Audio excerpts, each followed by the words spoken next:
Some episodes we come in loud. Today, like we just did. Today we come in soft. Well, I do, anyways, because this one really matters. Whoo! So, welcome back, my homies, to another episode of the Please Do Tell podcast. I'm your homegirl, Ronnika, and I'm here with. Hey, it's me, it's Jeffrey. That's all I had. I ain't have nothing, Oh, y'all, nothing. that Okay, was it. Yeah, yeah. That that's was fine. me today. All In righty. season though. You all, just want you to if you are watching us on YouTube, I want you all to take in. Jeffrey was like, listen, I'm coming in and I'm present. And I want you all to just bask in what we get to see. Ah, how you feeling? I'm good. You? I'm good too. Good. But for this episode, we'll welcome you all in, my homies, as we acknowledge Mother's Day weekend. And we are still in the month of May, which is Mental Health Awareness Month. And really acknowledging that grief can be one of the heaviest of the mental health experiences that we carry. So today I'm going to be more of a listener, not much of. I'll tell a few stories here and there, but more of a listener to Jeffrey's journey thus far. So JJ. oh my gosh. I'm gonna break up this little monotony. Okay. Look, You the see, I was trying to bring it viewers in. and I are like, why is she like you got too professional and like, Fine. okay. All right, Okay. she Well, smile for us. Jeffrey's here, Thank and you. he's going to be to ask well, I'm gonna ask him to go somewhere real with me, okay? Thank Alright. We're gonna go down this whole road, and, the range of the episode is going to be, woo, just prepare yourself. That whether your mother is here or not, whether you lost a parent recently or years ago, whether the relationship was warm or complicated or somewhere in between, this episode is for you. We're talking about the people who made us and what we carry when they're gone. So before we even start, one word that would describe where we are this week. So mine will be relieved. Humbled. Mm, Humbled. all Yeah. right. Yeah. Yeah. I like it a lot. I like it a lot. All right, so we're gonna move into Jeffrey told me to stop being so professional. Okay, I'll shake it off. I'll shake it off. I'll shake it off. That's all Okay. right, create Okay. a Okay. conversation. Okay. Yeah, Okay. Okay. yeah, yeah. So Jeffrey, I'm gonna talk to you about your mother. And um Jeffrey and I have been friends. We've said numerous times on this podcast. We've been friends for a very, very long time. And we've also been in each other's corner when doing some of one of I would say one of the hardest things that you could ever do was losing a parent. Jeffrey's mother um was a staple. I can remember the one of the last encounters that I had with her. There was Christmas Eve of 2019. Boy, I reflect on that day a lot, a lot, a lot. When you get to thinking about your own grief journey, you recall those last encounters, and you also, um, from the project that I had for many years, the Final 48 project, you remember where you were and what you were doing those last 2 days with your person. So, Jeffrey, I want to start with her origin story. And I love when your when your family gets together, and of course, story time always happens. So I'd love to even hear about my mom and my dad's from their siblings. So because they definitely have a totally different view than what We had, okay? So, Jeffrey, I want to start with before she was your mom, who was she? Like, was she a woman just in her pumps in the big city? Like, who was your mom? Um, well, first thing before we jump into it, yeah, and what I mean by yeah is, it's Mother's Day weekend, Mhm. and, if you don't or in a place where your mother is an ancestor, it's a different space. So I just wanted to give acknowledgement to the listener because I'm definitely gonna share this with you and, who needs it, um, to accept it as a gift because it's your story, and I'm very appreciative to Ronnika who wants to get my story. Yes. Or at least give me Thank an you. opportunity to share my mother's story, Yes. from my eye. Mhm. Um, but yeah, answering your question, Yes. man, I don't know, just in listening prior to me, being Wait, before you start, yes, I probably should started with I should have said your mother's name. So let's start with who your mother is. yes, Marilyn Booker, actually, if she knew I called her Marilyn now, she would slap me in the back of my head because she preferred for her friends, and as Renika say, "Y'all are homies, so you're friends." Mhm. As friends, Elaine, or as a Elaine. lot of people know, Miss Elaine, Mhm. or Miss Booker. But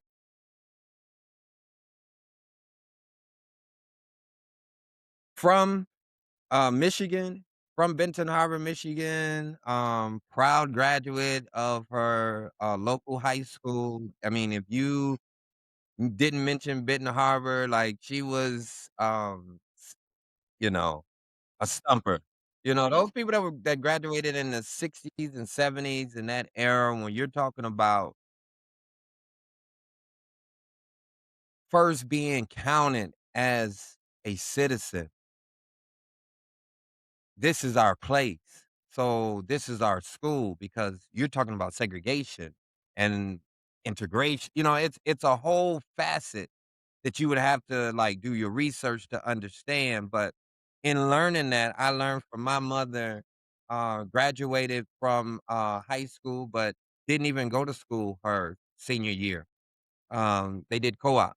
A lot of you did had enough credits, you don't have to go to school. So, um, uh, my mother was always like business savvy, Mhm. and she got that because of her father. Her father, was from Mississippi, and he met my grandmother in New Orleans, and they made their migration from New Orleans, to Iowa and then to Michigan. But in 19 they got to Michigan in 1949, but in 1950, he was called to go to war. So he went to the Korean War, and my grandmother went to Iowa to live where her mother was at, because in the Great Migration, Black people didn't just stop. We was Mhm. all along the place, as in Mhm. St. Louis, Chicago. Some Mhm. people went west to Iowa. Some people True. kept going to Milwaukee North. Some people went, to Benton Harbor, to Calumet Battle Creek, and on its way all the way to, Canada. So, he come back in, 1953, and as my grandmother would say, um, it was like he was sex crazy. He had he had 5 kids in, like, 7 years, or 5 kids in, like, 11 years. And so, my mother and her Irish twin, and if you know an Irish twin, that mean when you have 2 kids in 1 year, yeah, they're 11 months apart. And so, she grew up kinda idolizing her father enough where when he would get up and look at the newspaper, and I'm very intentional when I say look. He would look at the newspaper and drink his coffee because I later found out as my mother continued in school, she actually started to read the newspaper to him because he couldn't read. And so that led to him working in a foundry, and she's 14 years old. Well, my grandmother had 6 kids, but she's the oldest girl. And so, she had a lot of responsibility, uh, but you wanna be like the boys, you know? Yeah, yeah, So, she learned how to drive early. That was big to learn how to drive. So she learned how to drive when she was like 14, 15 years old. Enough where she would drive down the street to the foundry at 16 and collect all of the workers on his line their checks and go cash them at the local bank and then bring the money back. And that was her hustle because of course you could go do that for me on, hey, here's $5, $10 for you. Was always into, like, older people and business that like, I'm gonna be on the beat, on the pulse of what's going on. yeah. The '70s, in graduating from high school, um, my mother was already working at the local bank, you know what I'm saying? And she was big on it. I was never a teller. No, not saying anything wrong with a teller, but she just said I was never a teller. So, yeah, that was her little bragging a little bit. But my mother also went on to go work for the FBI, which was something that I didn't know anything about, but she didn't tell me until I got, like, maybe 6, 7 years old. That's when I finally got that story.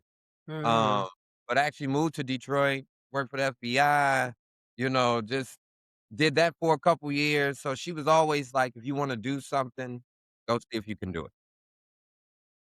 Um, I'm trying to think of Played basketball. She was athletic. That's how I learned how to play sports. Played basketball in high school, um they played baseball. They didn't play softball. Played baseball, during the '70s. Girls played baseball. A little bit of volleyball. So yeah, that's kinda like her, like prior to me, like meeting her, um, and knowing that she was my mom. Mm, Yeah. yeah, Like just a go-getter, yeah. like, "What do you mean? No, I'm gonna move up along the way." Yeah. So, what did she look like when she was happy? Like, not posing for a photo, actually happy. Where was she and what was she doing? Um, I don't think I don't think I've met anybody, and I'm biased, obviously, but I don't think I've met anybody that loved to be a parent as much. And so, if it had anything to do with me, she loved it. I mean, loved it, as in there's people in this world that I've never met that know so much about me that that to me, that gave, like, joy to her. Because I would just sit and watch, like, the things even when I would get acknowledged for opportunities, you run for mayor. I ran for mayor. Yeah. It's like, he was more excited about it than, like, "Ch chill, calm down, quit telling people." You know what I'm saying? She's like, "No, I'm your biggest fan." You know? Yeah, as in, she said, "My name ended when you became because I became JB's mom." Mhm. Well, damn, like, that's just how 10 toes down she was for me, but even my friends, she was 10 toes down for them, Yes, she was. which is crazy. It'd be like, "Hey, ain't you supposed to be on my side?" She's like, "No, I'm for fairness." You know what I'm saying? Like, that was, like, her thing. Like, I'm always for fairness. Mhm. Ugh. What's something about her that most people didn't know or didn't get to see?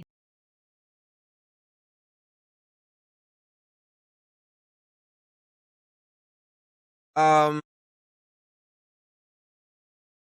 shit, I mean, it was stuff I didn't even know, Like, Yeah. that's why it kinda stumped me, like When my mom passed, just the amount of people that reached out that I didn't have a clue. I'll give an example.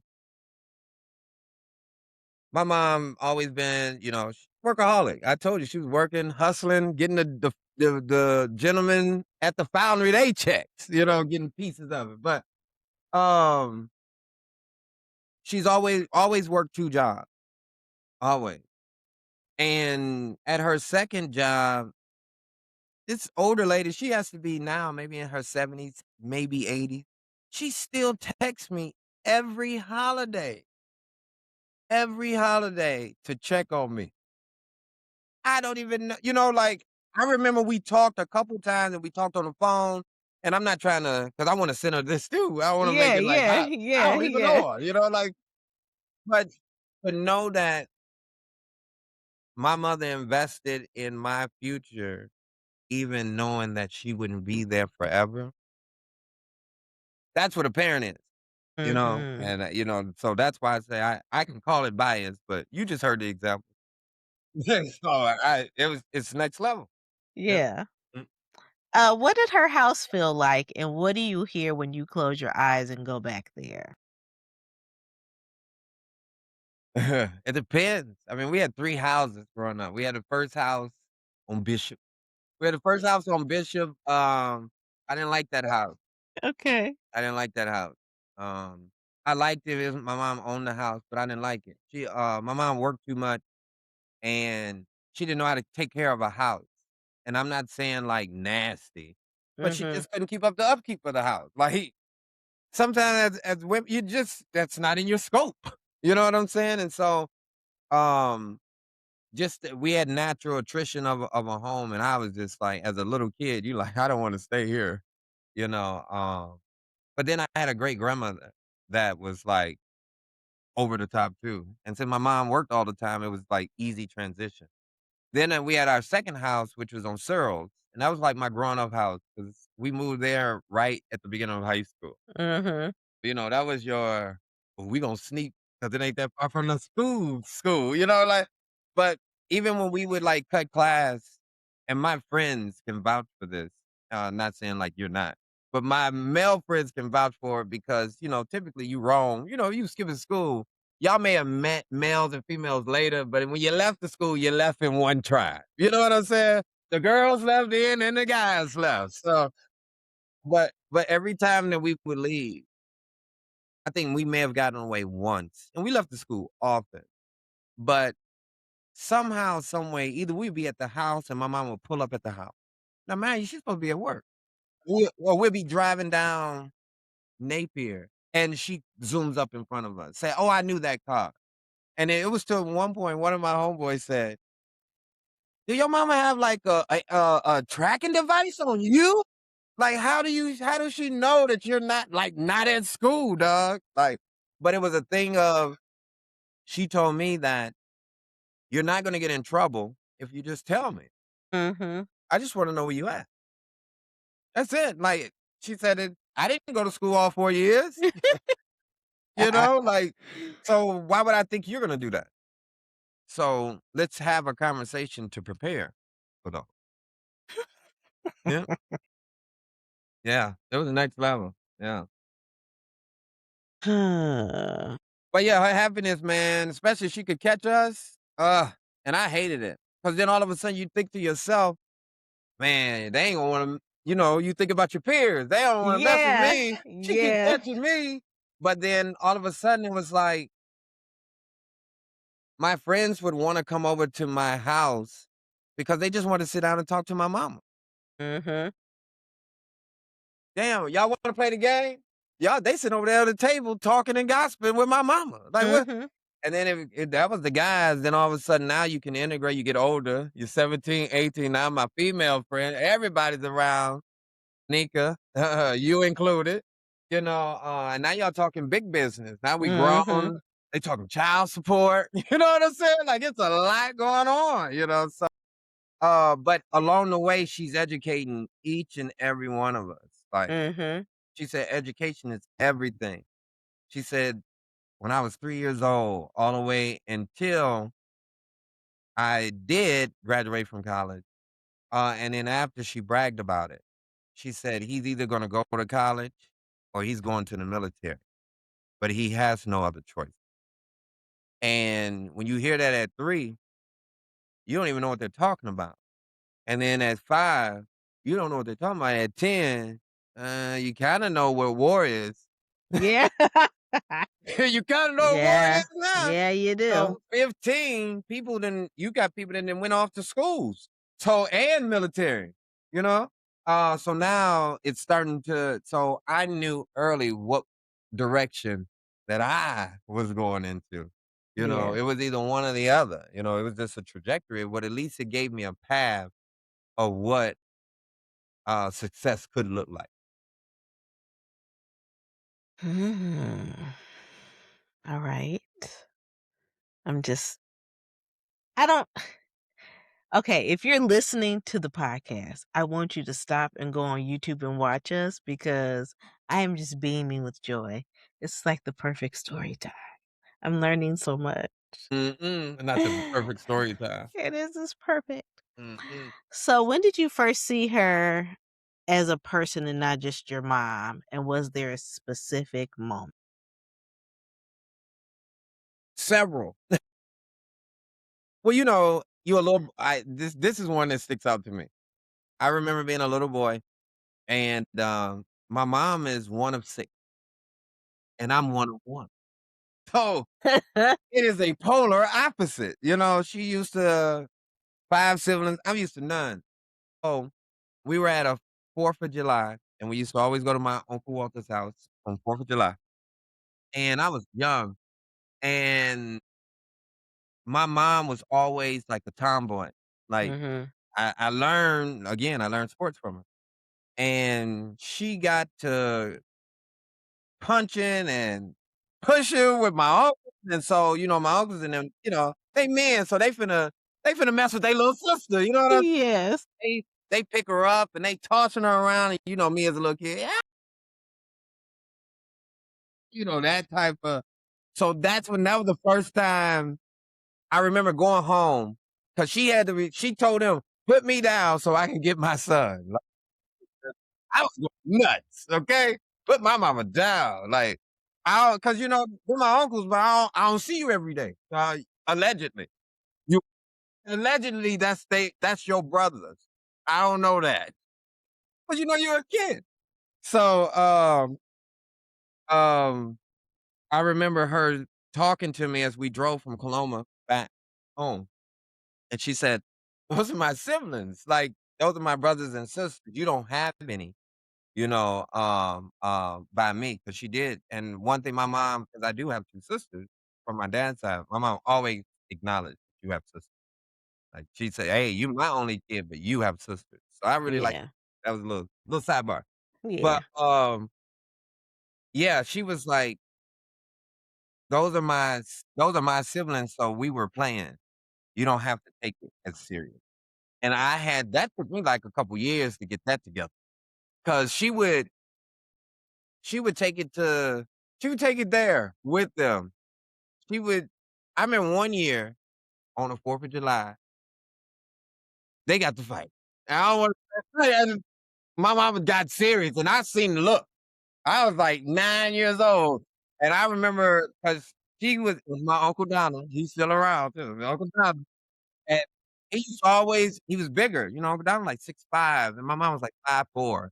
So he would just come and, like, pick her up and kiss all over, and she hated as in her words, I hate that shit." So so, I remember he was on her, and I remember she rolled on the ground and flipped his ass and kicked at him, and then my oldest uncle, he said, "Ah, it's out of control. Y'all gotta leave." And he put everybody away. Oh my goodness. He tore the family up for like a month. Just cancel Christmas, okay? No, it was just a month, 'cause we had to go watch wrestling a month later, like, it's family, it's family still, you know? Yeah, I remember my uncle, but it was big because my uncle came over to the house and apologized to her and everything. It was crazy, it was crazy, but Yeah, my mama, she could go there if need be. Yeah, yeah. My goodness, what did she teach you without ever sitting you down and teaching you? Baseball, Mm, baseball. As one of my classmates said last time we were hanging out, he said the best baseball player in our era, in our grade, was Jeffrey Booker. And if he says that, the only reason I was that good was because of Marilyn Elaine Booker. mm, Because I remember she was the first person that took me out to the field with the bat and the ball and the glove and said, after the first game, and I didn't know what I was doing, she said, "That's not the case of what we do." So every Monday we went to the baseball field. She hit me balls. She hit me balls. Like, your mama hitting you balls out there. Like, it was crazy. Like, and then, yeah, yeah, like next level. So I learned baseball from my mother, hands down. Nobody, you got coaches and stuff, and I give credit where credit is due. But I fell in love and still love baseball because of my mother. mhm. What was hard between the 2 of you? I'm asking because real love has texture. What was the texture of yours? Me growing up, me growing up, just like I gave you all those great stories, you got to remember that was a mama bear that was Mhm, very, very, very protective. You know, very over the top protective. You know, I was glad that my friends started to come around because that's when things started to loosen up. You know, when I got a mhm, stepdad, that started to loosen things up. You know what I'm mhm, saying? But stepdad's like, you need to treat that boy as he's growing up. My mom was like, no, that's my baby. Like that was one of those. So but it had to get to the point where I rebel respectfully mm, because there's a way of rebelling and there's yeah. a way of rebelling respectfully. As in, hey, I know you didn't give me this time, but I ain't gonna make it. I'm not coming in at 12. And my mom told me, she said, well, you can't stay here. I said, well, I guess it's gonna be the last summer I stay here. And after my second summer home after college, I never came back after that. Well, I didn't come back during my college years because I knew we had got too we I was too old for that. I was too old for that. But one thing I love about my mom, she created a space where we could talk about anything at any time, at any moment, you know, like anything. Um, we would sit up on the phone and debate, because after a while I thought, shoot, I know just as much as you. So we would go back and forth. Like it, I miss talking to my mom. I miss picking up the phone and just calling her because there's times where I feel that I can't relate with what's going on in this world right now. Still to this day. Um, so sometimes it can feel lost. Mhm, It can feel lost, man. Yeah, because you like, she gets it, you know? Or I sometimes feel myself putting extra pressure on others that is not theirs, you know? Shout out to my auntie. Who's still around. I know she's like, yeah, I be on her, you know. But I had to even realize just like last week, like she's not my mother, you know. That's but what we've been spent the last 30 minutes or so talking about, that's high expectation. mhm. So why would I even try that? So it ain't even fair. Was there something you wish you'd said or something you're glad you got to say before she became an ancestor? Um, I believe that education is important. That's what my mama taught me. So I came up with this theory. My grandmother, like I said, with my grandfather, he I don't know about my grandmother could read. I know that. She helped me read the Bible. My grandfather I never met, but with my mom's, words, didn't know how.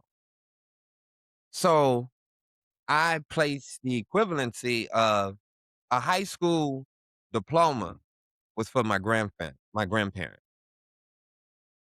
That college degree, my mom always wanted, like, "Hey, I'm gonna go, I'm gonna go back to school, I'm gonna go back to school," but, you get so many years of experience, you done worked in every sector from the FBI to bank to government to this, like, "Woman, don't waste your money." You know what I'm saying? Like, "Get out of here." Oh. But I remember how on on-site admissions for Western Michigan University, how that lady looked at my GPA, which wasn't the greatest in high school, because I wasn't the greatest student.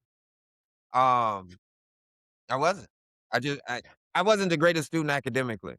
Now, behaviorally, my mom was gonna get my, so I was not playing that, but forget that, it's social time a little bit Mhm, too. mhm.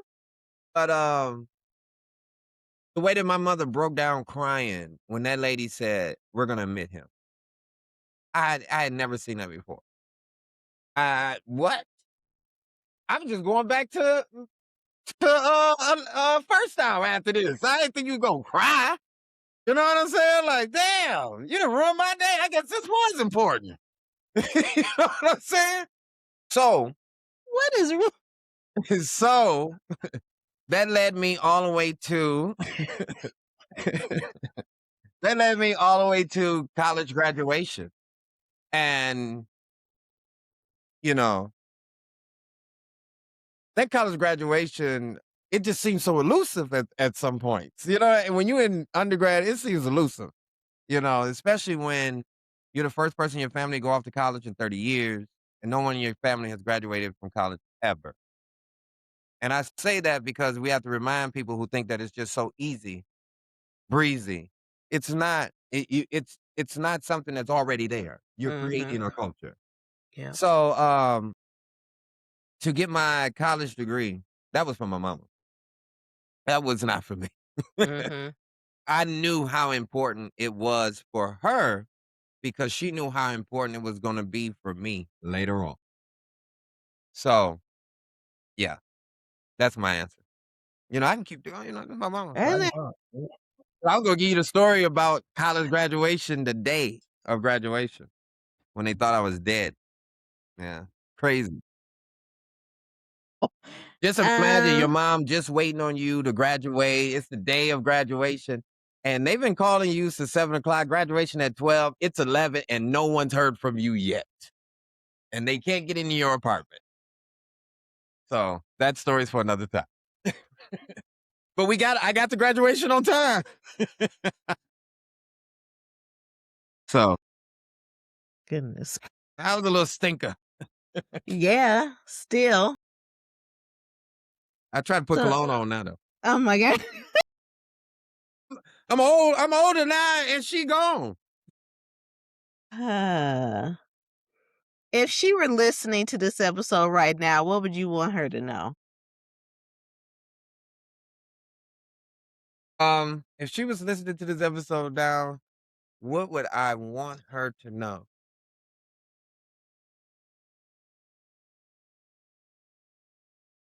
I've maintained. You know what I'm saying? Because I love making my mama proud.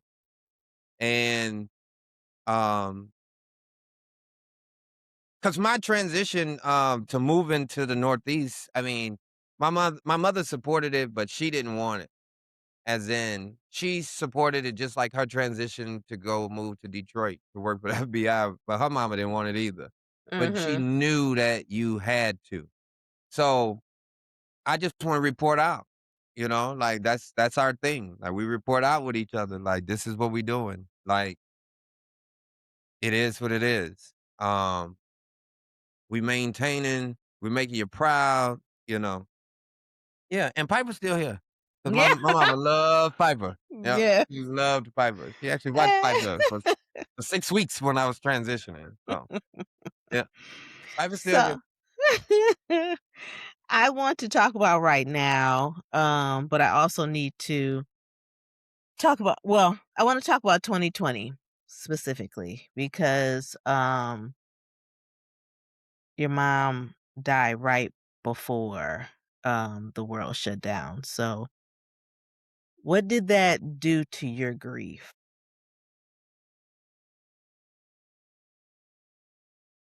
I tell people all the time, when they ask, because my mom passed away basically 6 weeks before the world shut down. Mhm, Um, it was what I needed, as in COVID was a blessing in disguise. I mhm, know a lot of people suffered, but a lot of people needed it. A lot of people needed to break. mhm. A lot of people needed to pause. A lot of people needed to I was one of them. 'Cause to think that if I had to go right back to work, oh, no. Mhm. No, no, not at all. Um, so I'm yeah, very thankful for COVID, of the shutdown, because that year was moving fast, Yeah. you know? That year was moving fast. My mom, fell ill with a brain aneurysm. They found her at work. I told y'all she was a workaholic. Found her at work, and, she's in the hospital a day or so. I fly in. Well, they take her there, and, they call me and say, "Hey, your mom's definitely ill. You got authorized, brain surgery." Now here I am in New York. Huh? Y'all just called me out of the blue with this, you know? But then when I say the world is moving fast, as in I finally get the next day I get to the bedside of where my mother is at. We're waiting on you gotta wait another day for test results. And then I look up and it says, Kobe Bryant and his daughter just died in a helicopter accident. My goodness, yes. What? Mhm. Never comprehend the whole Kobe transition because I was in a whole nother spin. Yeah. Maybe 3 hours later,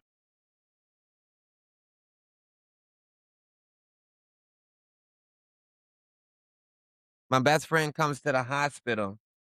We talking.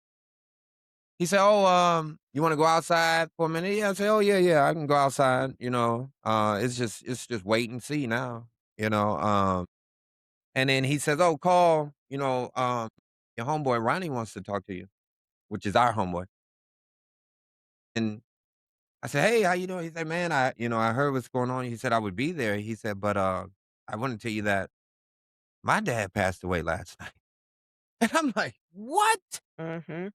As in, like, my friend that I grew up with, who later became my roommate when we were in our college years, both our parents, like, within 48 hours.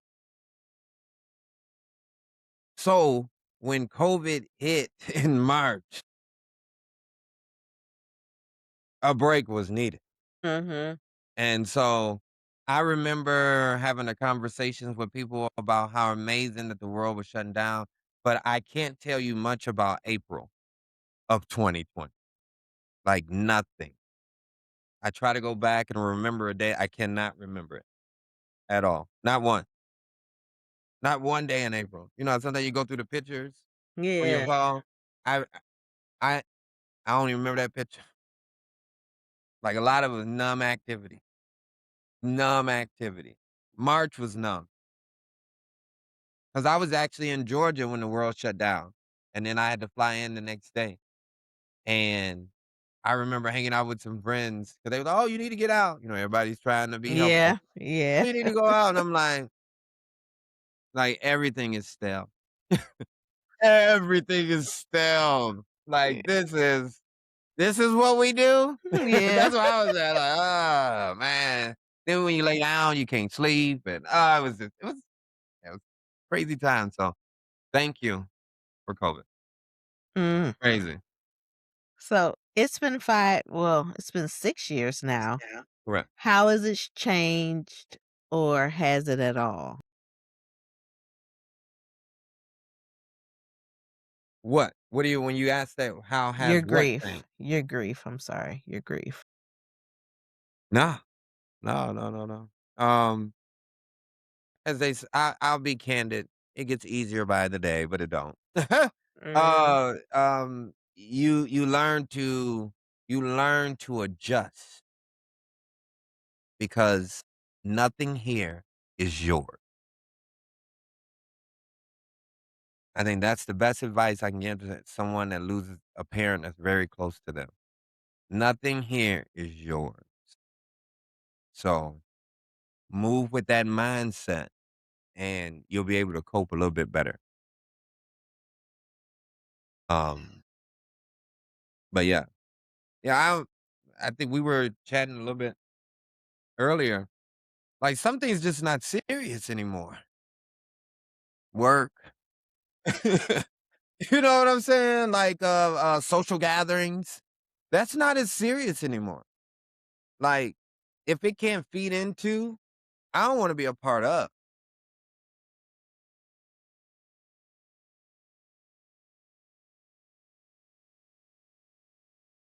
Well, since we were talking about Mother's Day a little bit earlier, does it hit differently around does your grief hit differently around Mother's Day, or what does that week even feel like for you? Well, for me, what I used to do is I used to like disappear for the Mother's Day weekend.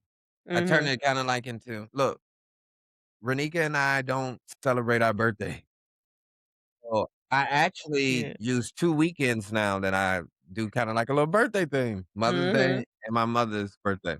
I actually really try to do something on those days, um, because those are her days and I wouldn't share I wanna share it with her, even though when it was her birthday, I ain't we ain't really on her birthday because it was her birthday, so she was like, Mhm. "I'm gonna do what I wanna." Yeah. But, I was talking to a friend of mine, and he lost his mom at a very young age, uh, I think under 10, and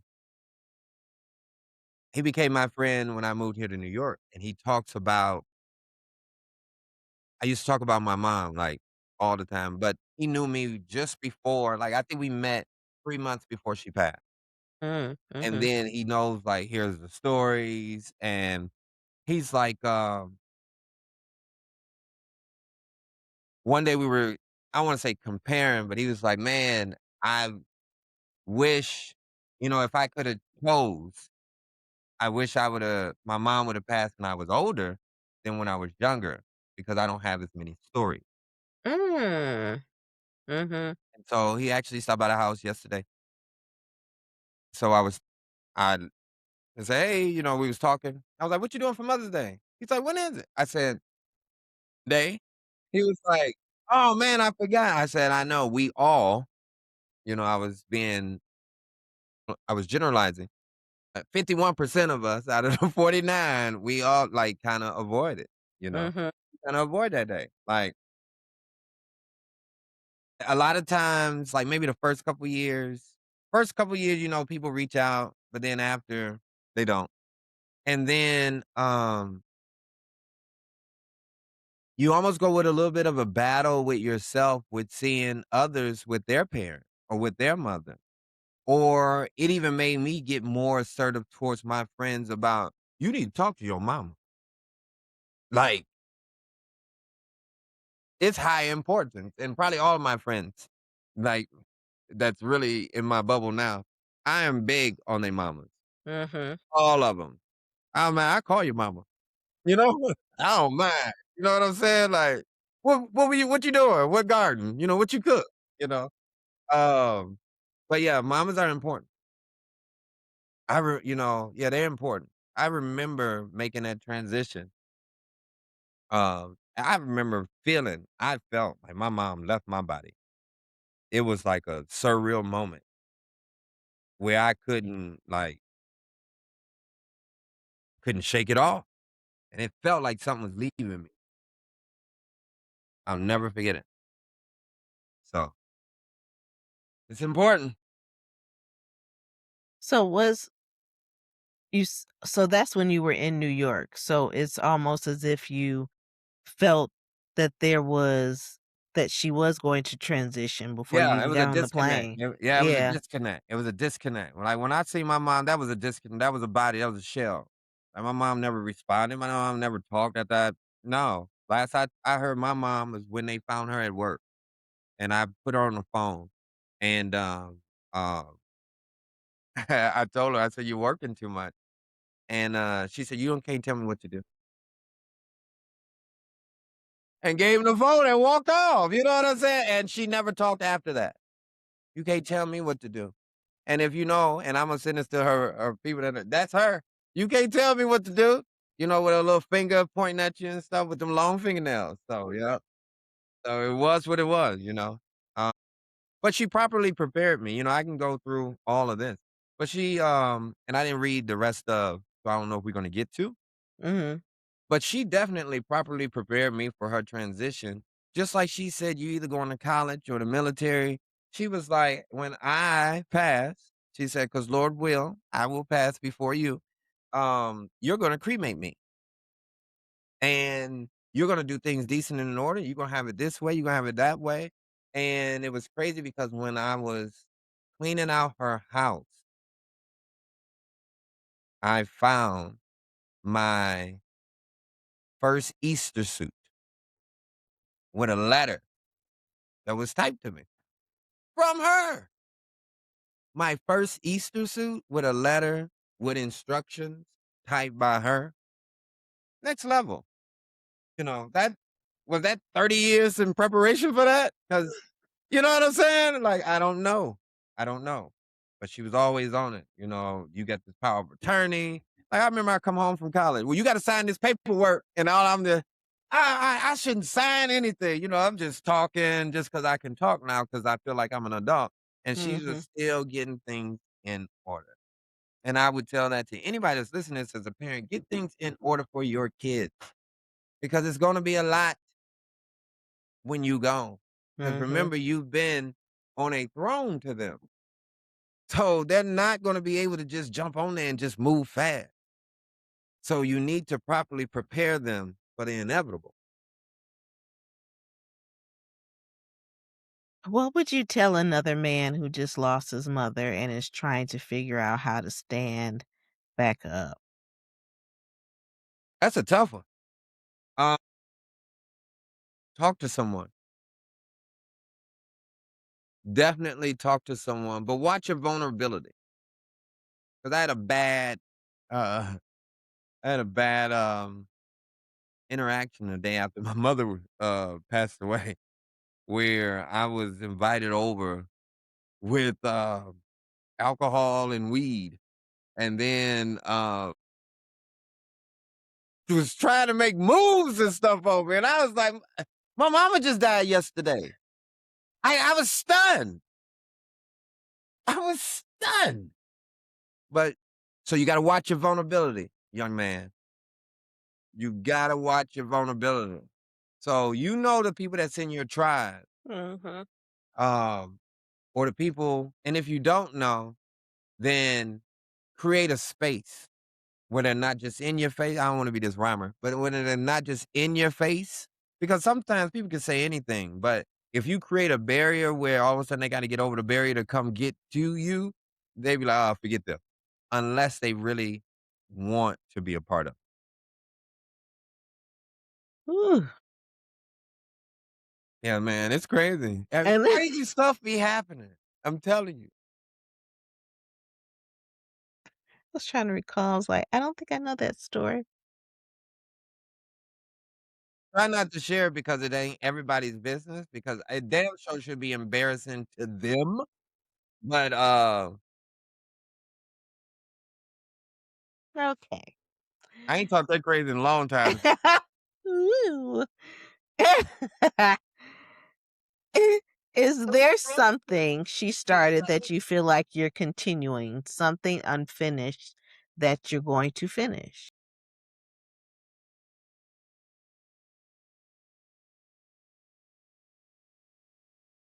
Mm. Something that she started, um, I did that college thing for. I'm big on finishing because I don't wanna have nothing held over my head. Yeah. Well, my mom wanted me to put her ashes in because she always wanted to go to Alaska. So she wanted her ashes dropped in Alaska. But that's kinda like the little internal toggle I do now with myself, because that urn with them ashes matter to me. So I don't know if I wanna give that up. So, it do, it do. My No, listen to I me. show you right now, my little urn with my little 49er hat right on it. Yes. Yep. Just like I got my 49er right here, she got her 49er hat over there too. Can I tell the quick story of what happened the night before the memorial service? So I'm at Fred Jeffrey's mom's house and going through pictures, scanning pictures, and he just out of the blue says, "Oh yeah, my mama ain't gonna be there tomorrow." Yeah.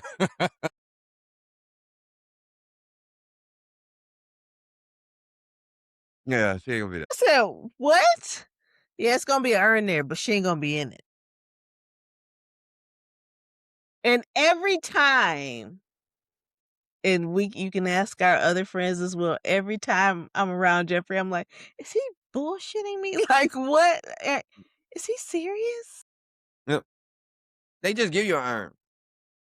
They don't wanna be like a TV show and somebody go up there and empty the ashes out, anything can happen. So, no, I remember going to, the funeral home, they was like, "No, no, we're gonna process that for you so we can make sure that it takes, the least amount of time to get it back to New York." 'Cause they were like, "You unless you wanna carry the urn on the on the plane." Some people, they be like, "Oh, I don't wanna get on this plane, he got an urn," like, "No, no, I live a little distance away, so I couldn't just, it's not like your normal funeral. It was not like your normal funeral procession like my grandmother. When she Yeah. passed away, uh, it was 38 cars behind the limousine going to the church. I wasn't like that for my mom. We just, you popped up at the church. But what I would say is, and I think this answers probably your next question, um, but, it was packed. Mhm. 'Cause my mama knew so many people. Yes, it was. Yeah, it was 6 weeks before COVID and, they may have been passing COVID around Right. in there. Yeah, it was I don't packed, know. and, as Tanisha said, she was like, "Ooh, the band sound like a juke joint. Ooh." Ah, not the choir sound like a juke joint. "You're right." And she said, "Got the guitar?" And I was like, "You're right. You're right." Yeah, it was On New Brother, you got the look, organ, guitar, keyboard, we got it all. drums. I Drums, said, yeah, "Oh, how can I forget okay." the drums? How can I forget. And I was like, "Oh, okay, alright. Do, do, do, do, that's a shoot." Mhm. Feeling real Southern Baptist. It was yeah. Yeah, but it was packed. It was. People trying to save seats, and it was like, scoot over." Like, "Alright." I remember, getting up with the eulogy, and I was like, "Man, it's a lot of people here." Mhm. And man, it's a lot of people. Cause then you could kinda see behind people, like, in the balcony. Mhm. I was man, it's glad to meet a lot of people around here, but then we end up making the transition from there to another location for Mhm. repast, so, yeah. Yeah, it was a lot of people, and I remember the weather was bad. Yeah. Um, one of the best parts of the repast that I remember, that stands out to me was, when my goddaughter was there, when Genesis was there, and I was Mhm. like, "Wow." And I think at the time Genesis was 17, maybe? It was like 6 years ago, so she may be, like, just about to graduate from high school or something. 16. She was 16. 16, yeah, 15 or 16, yep. Alright, and, it was in the middle of school year, and her mom and her had came all the way from Arizona, so that was amazing, and, but it was so impactful because she had just, like, met my mom. Mhm. and Mhm. because Mhm. we had just spent,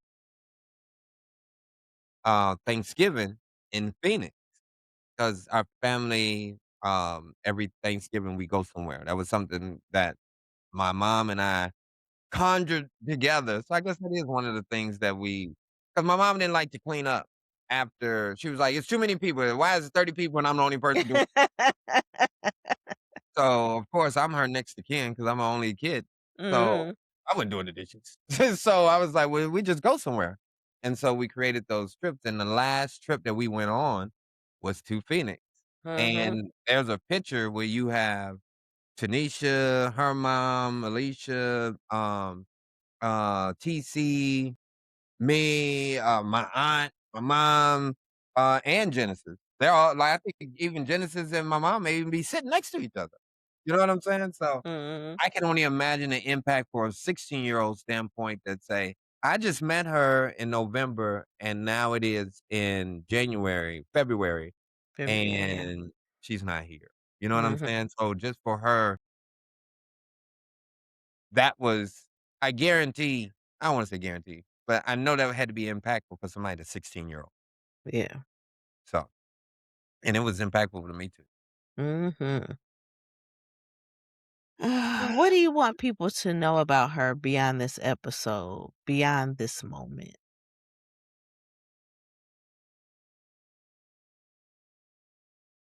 I wrote down a couple words. She believed in love,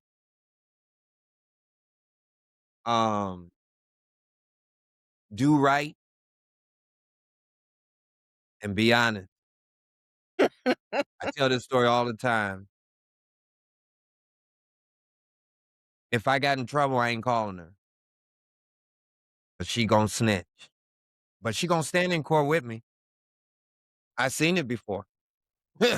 She gonna stand there with me, but she ain't gonna let you do wrong. She didn't believe in it. So, yeah, be honest and do right. Yep. So, how does it feel to have told her story out loud today? I'm so proud.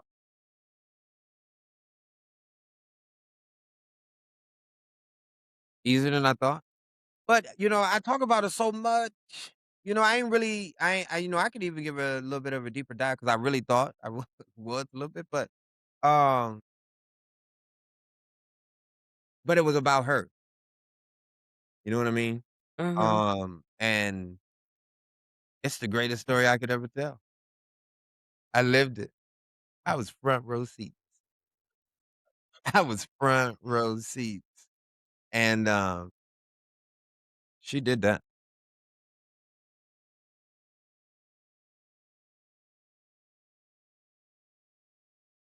This almost makes me wanna say, "And thank you for another episode of Please to Tell Me." Woo, that was so good. That was really good. Okay. All right. Where do you want what do you want to carry differently after this conversation? Carried it. What I really wanna do at the end of this conversation, it was to open up the gates for others. Mhm. Um, whether this past year alone, in the last 2 years, I saw my best friend lose his mom. I saw,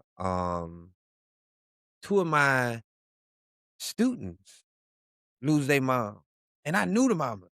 You know what I'm saying? Like, close.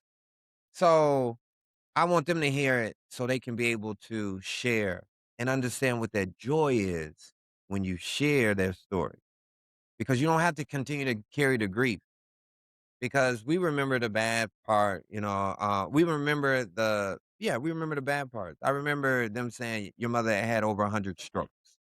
Like, I remember them saying that, but that's not the woman that put so much in. That was just the weight of the war. So, remember that good stuff, because it's gonna get good stuff out of you that you're gonna be able to give to someone else. It's really good. Yeah. So we're gonna actually go down to culture check. I've been flipping through pages over here. I see it now. Prepared. Prepared. Yeah, yeah, look, she had me today. Look, she gave me look, I had a little sidebar, y'all. Go ahead. She gave me a little call. She was like, and I didn't get it. She was like, let me know if you're not ready. And I was like, man, like, we don't have our stuff together. And then I went and read what was the topic for this week. And I was like, oh, okay. But she just don't know. Mentally, I already knew she gonna be some slick slide in a way. So I've already had to put some stuff over to the side. My mama told me to be prepared. So I couldn't just come, willy-nilly, and it's her story. Anywho, it's one story that you said that you wanted to tell. You didn't give me the details, but you said, I want to be able to tell the story of our connection during the time that your mom was passing. Do you remember what you meant by that? No, but I do remember this.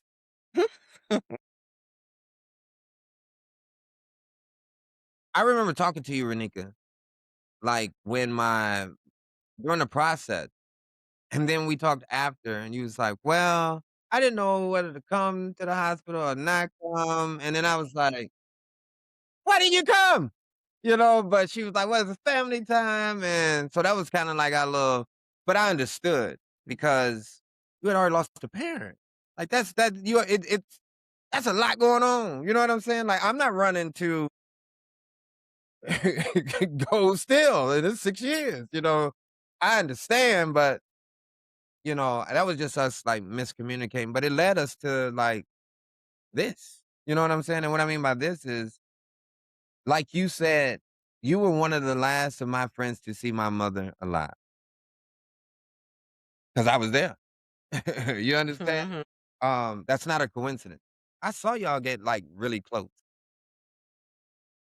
I saw it with my own eyes because my mama gonna be in everybody's face. She gonna meet this one, you know what I'm saying? And then next thing you know, "Oh, yeah, you make sure I'm gonna buy that book from Ronnika."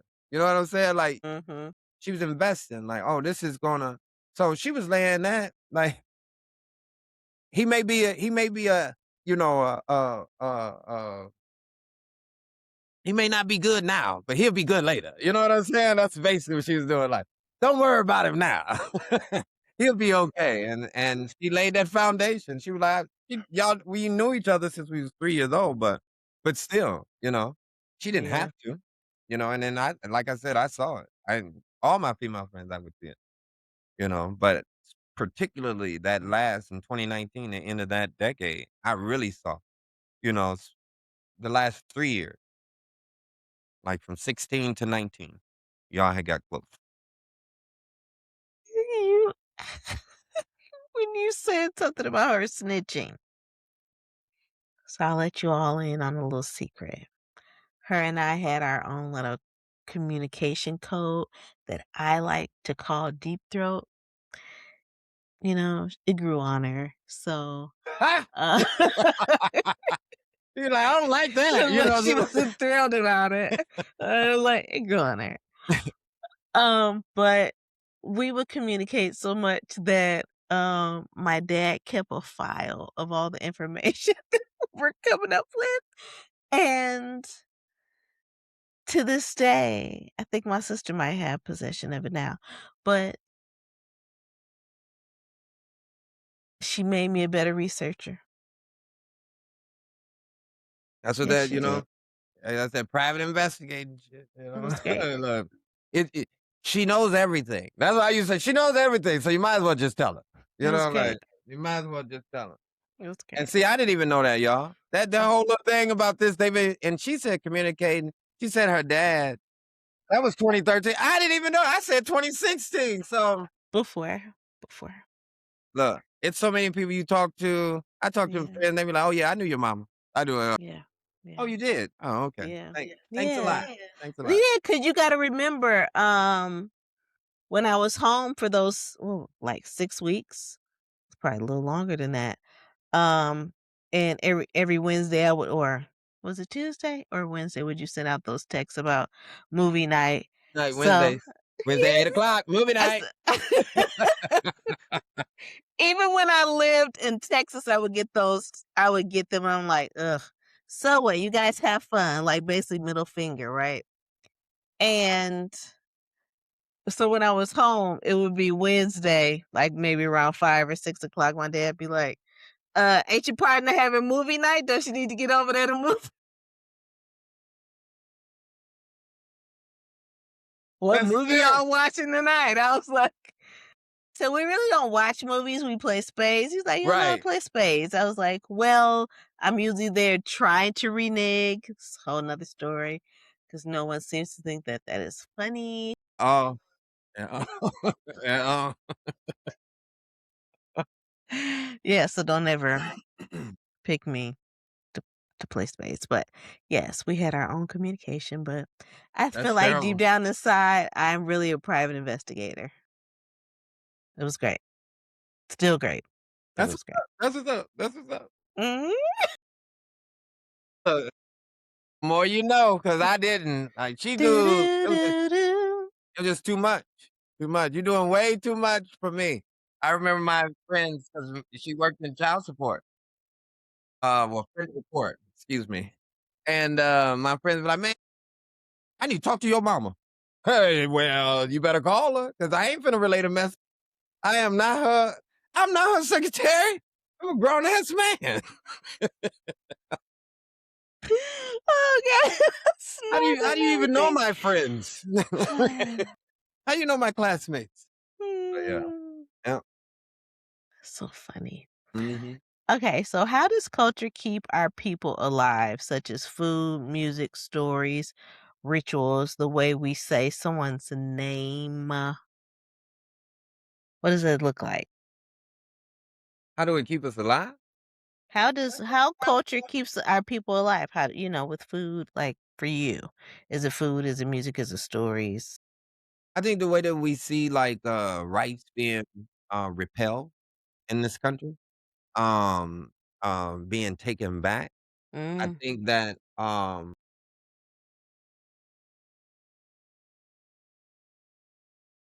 it's important to highlight those traditions so they don't get lost in the sauce because there's so much change or so much of yourself that wants that the opposition, because I won't say media, the opposition wants to take from you, that it's highly important to highlight those things now because they will get lost.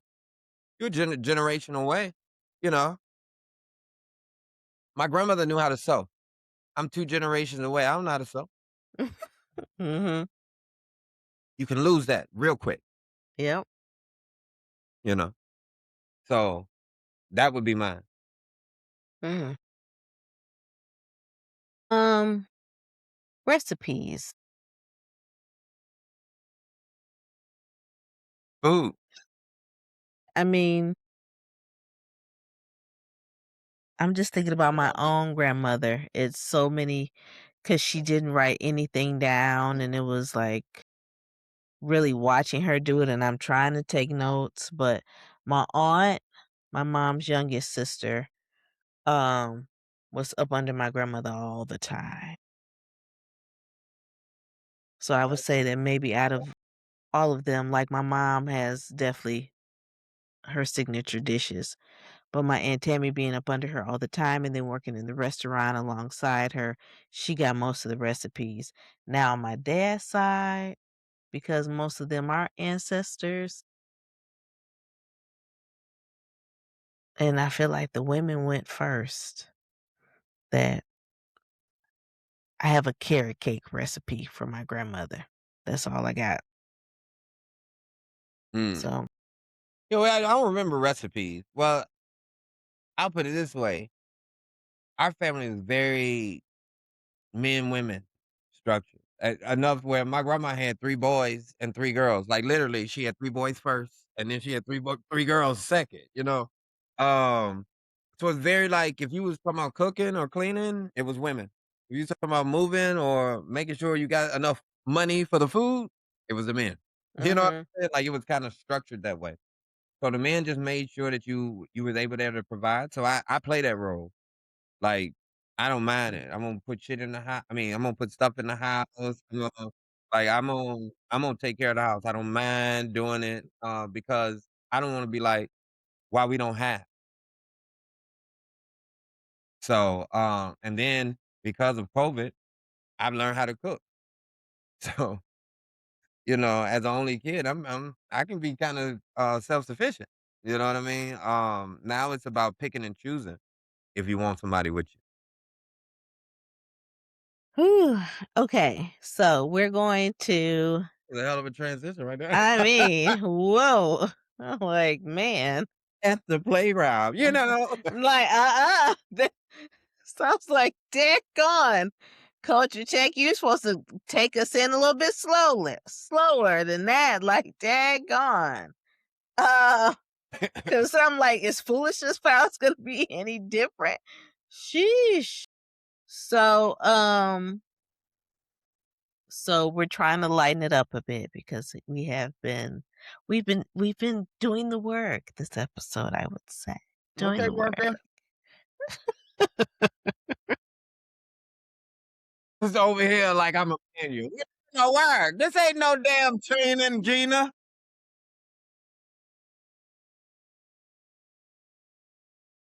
Hmm. Okay. Alright, so what I cannot. So we because we've said it before earlier in the episode that Jeffrey and I have both suffered the loss of a parent. And so we're just kind of we're gonna bounce back and forth with the foolishness file question. So did you want to start, I will. Jeffrey? Okay. What's the most so them thing your parent, your father ever did, and that's something that was completely on brand? Wrong answer. Every Ex time explain. I would come to my dad with this brilliant idea. I would say, "Yes, I'm gonna go to Chicago," and then he's, "Uh-huh. So where are you staying?" I was just gonna call, like cousin Drennan or cousin Gwen. He was like, "When was the last time you talked to them?" So you finna just go to Chicago and just assume that you're gonna call family like, I know people do this to us all the time, but you think you can do that to other people? Yeah, wrong answer. I love that. I love that wrong answer. I love it. Direct to the point. You would really be, like, standing there wondering, "Well, what's the right answer?" I Go thought that back. was the right answer. He Look, said, "No, look. I need you to go back and make a plan." Yep, go back. Uh, in the words of Martin, you need to go start from scratch.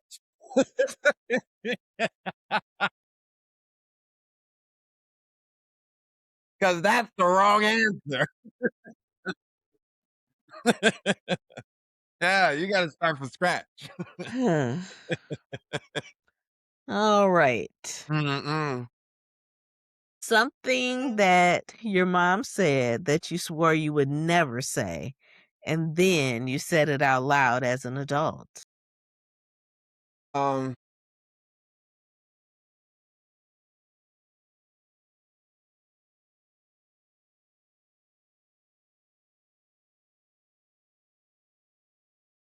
terrible. I was in college. You're in college, you're trying stuff. I was like, "Let me hit that cigarette."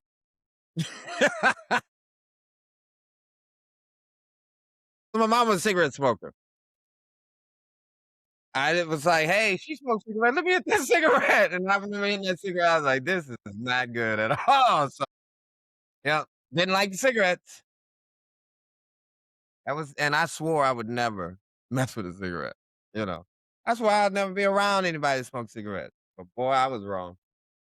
Anyway, what's a Father's Day gift that was widely off the mark?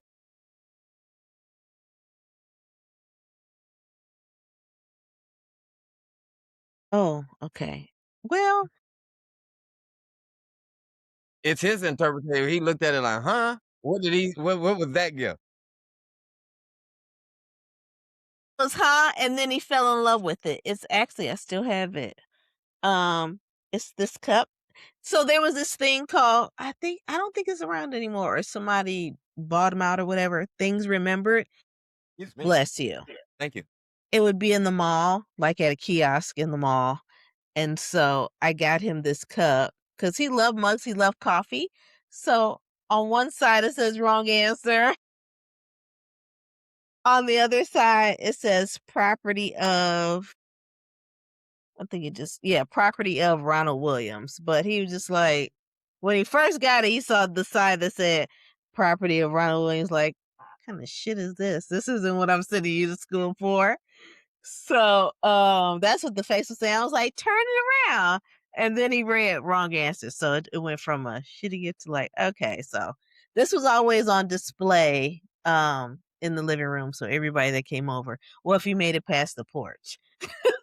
Uh, That don't mean that's on the yeah. uh you need to use the bathroom, you go up the steps and but you're not coming you're not coming in the house. So yeah, so everybody that came over saw this cup that I yeah, so now it sits Mm, on my desk. okay. Alright. Do you drink All out of right. it? Or you just Hell keep no. things in it? I keep pins in it. Same thing he did. Oh, okay. Ain't no coffee in here. Nope. That one Mm-mm. is my Louisiana mug, which I may have had it on the episode, but you know what? Maybe for Father's Day episode, I'll bring it back. All Yeah. right. So the food that made the food that your mom made that no one else can replicate and someone has tried and failed publicly. Well, Here we go. growing up, my mom was not the greatest cook. She couldn't be great at everything. And then I had a grandma that was like she was in grandma era. If you know grandma era was like they 50s and 60s, they getting down in that kitchen. Yeah, Yeah, so my mom was in her 30s. so many sides. She wasn't trying to, she working 80, 100 hours a week. So my stepdad came into the picture in 8th, ninth grade, at the end of 8th, ninth grade. And just so you better learn how to cook. You got a man at the house. That's how it goes. And so my mom started cooking. And that's when I became, as she would call, a garbage disposal. She said, Oh, "You eat anything." She said, "No matter what I cook, you eat it." And it was no lie because I was in that growth spurt. I was 5'4". You know what I'm saying? my I, height. I was Ronnika height, 5'4", and now I'm 6'1". So it just like in 4 years, I was eating everything. But I would say one thing that sticks out, my mom's dressing. That's good. It's good. And only reason why I say it is because when she would make it, I was her taste tester. I knew how it was gonna taste. It was gonna be to my liking. So, Yes. yeah. So dressing. Um, something they did that something that your dad did that embarrassed you as a kid that you now think was actually brilliant.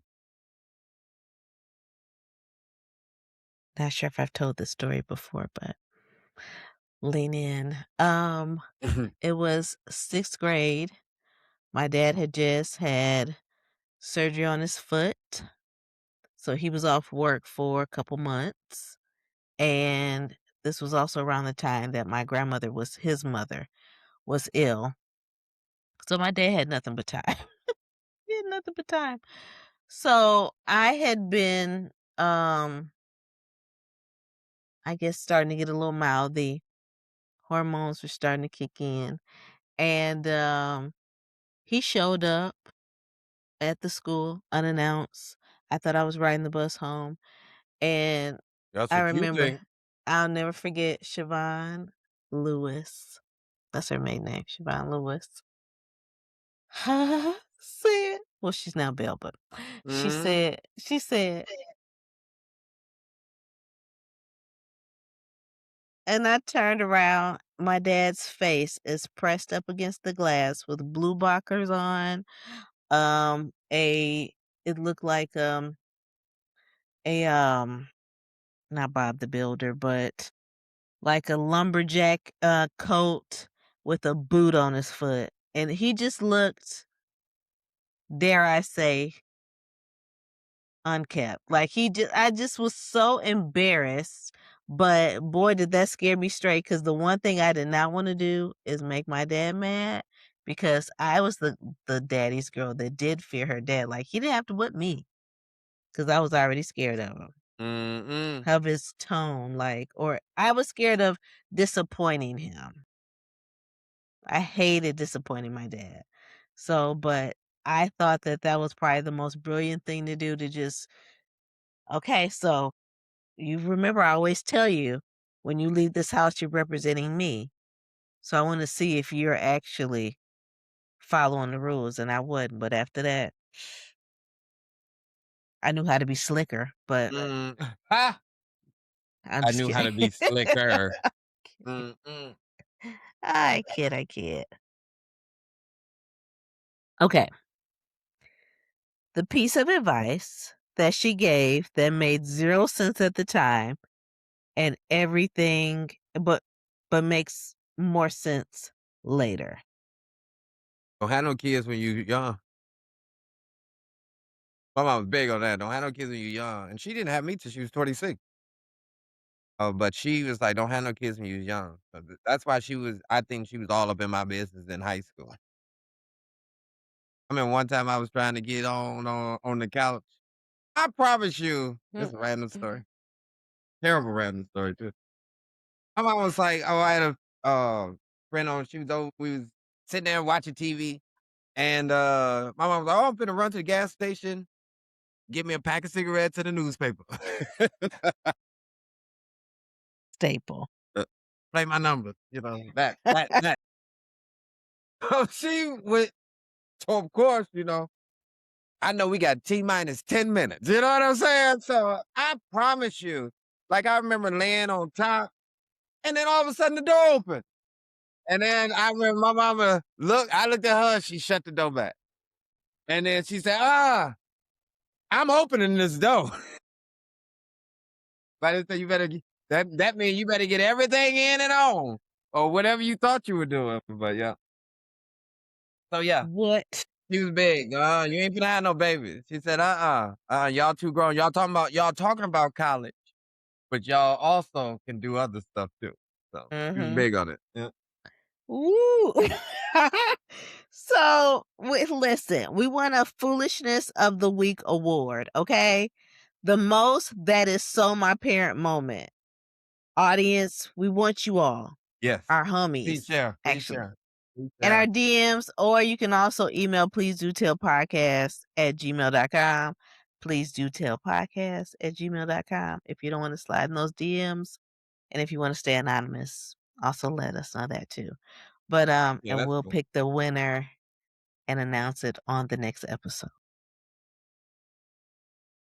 All I'm in. right. I'm in. Are you ready for rapid fire? Shoo, shoo.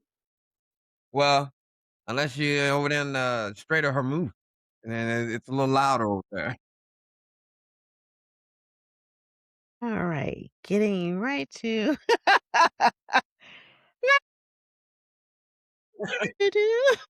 I mean, all right. What's the best thing your dad ever cooked? Not you fish. laughing at him about he ain't cooking. No, because he would always joke and say he's Emeril Lagasse, and then you'd be like, "How much salt did you put on this? What?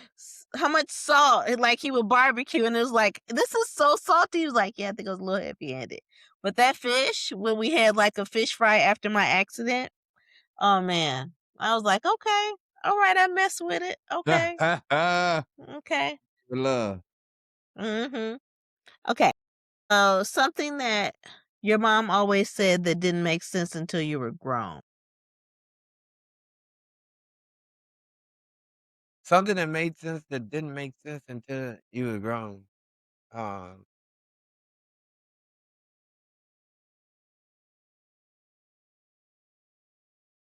Didn't make sense till I was grown. Man, and that's rapid fire. I was gonna shoot something out quick. Um, I'm gonna stick with the kids thing. He was big on that, and then it was crazy because then all of a sudden I got over 26, and then everybody knew she wanted grandbaby. Yeah. And then I Yeah. I said, "Well, that's confusing." My whole life, he was like, "Don't have no kids," and all of a sudden I turned a certain age, and all of a sudden you like, "Where the grandbabies at?" Like, that was Mhm. confusing. But anyway, what's one thing that you got from your dad that you're glad you got?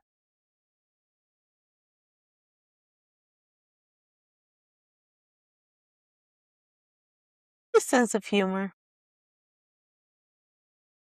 Sometimes it can be a little dark. But uh, in a lot of ways, I got his sense of humor. And his genes. Thanks. Thank you for these steel eyes. I can say that. Mm. Thank you. Okay. Um, one thing you've had to unlearn.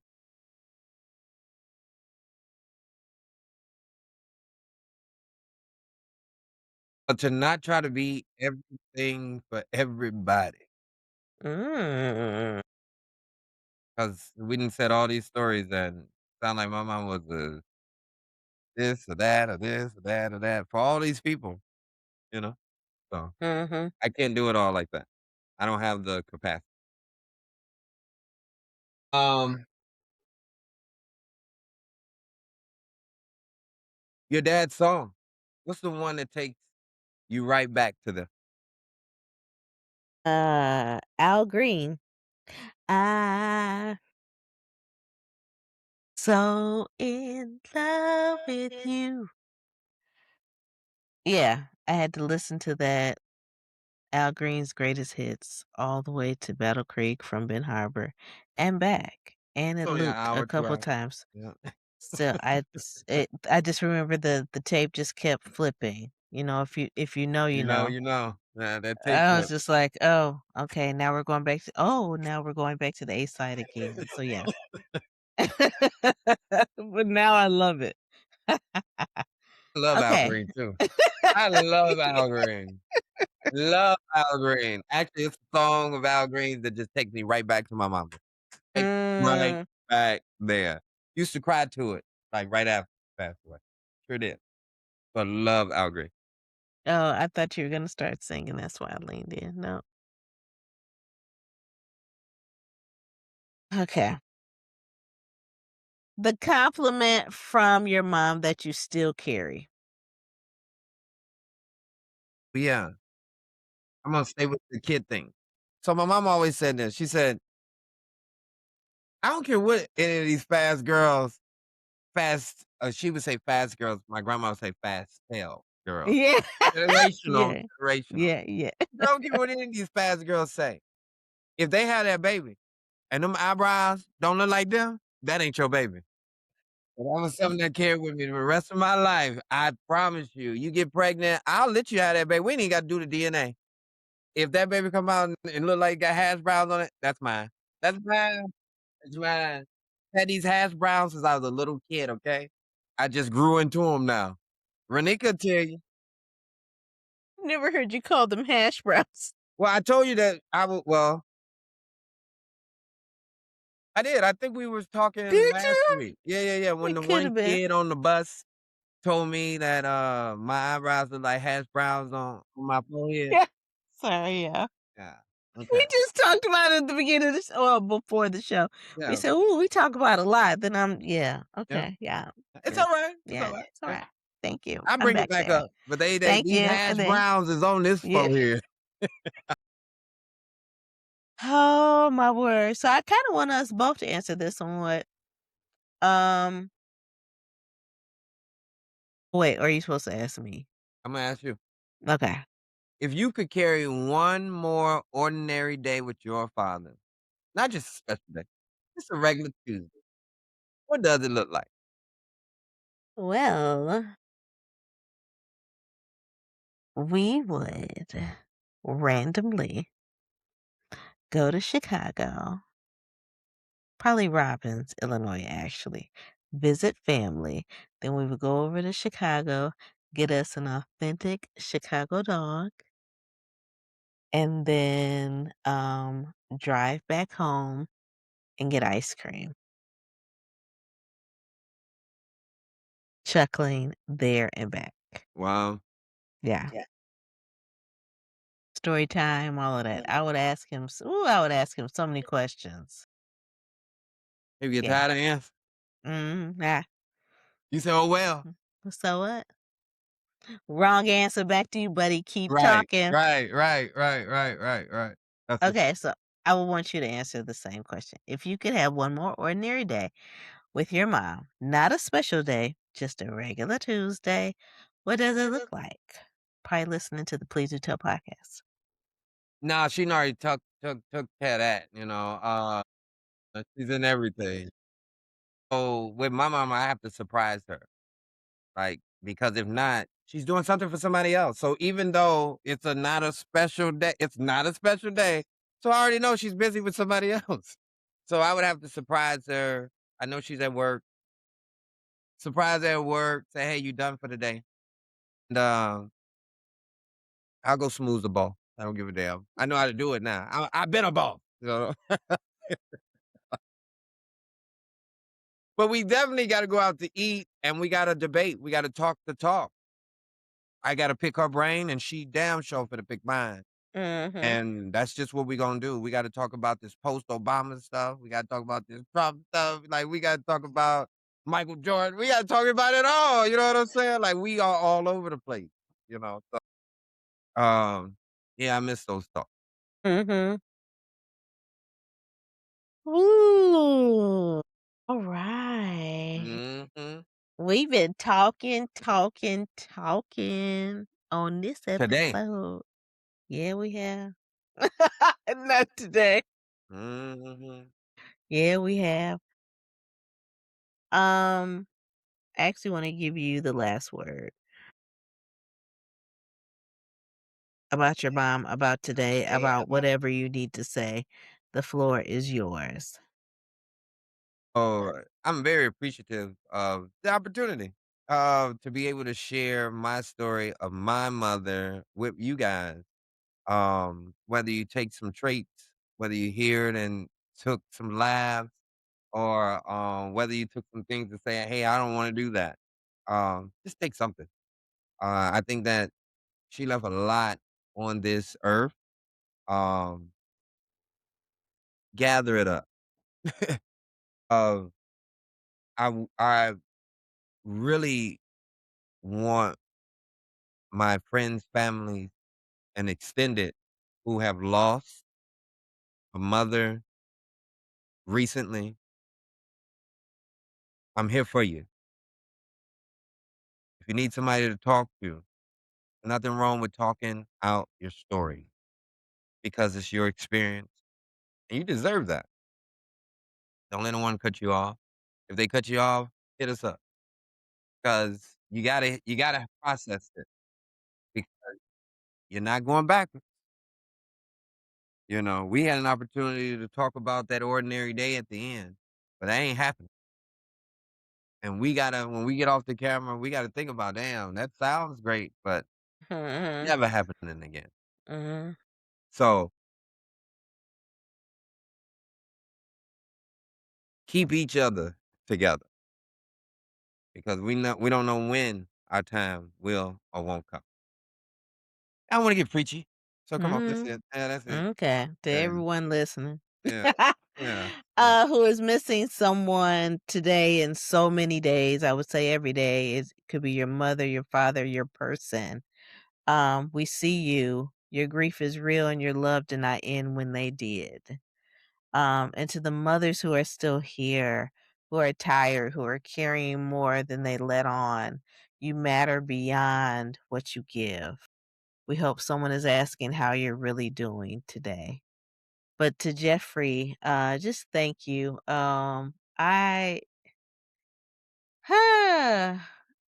can hear Jeffrey just tell stories all day, but it's really when he talks about his mom that I'm just like, I can remember being in that hotel room, the weekend of my graduation. It was my sister was knocked out, Chantel was knocked out. But me, him, and Demeter were up till about 2 o'clock in the morning just talking. And he was talking about his mom.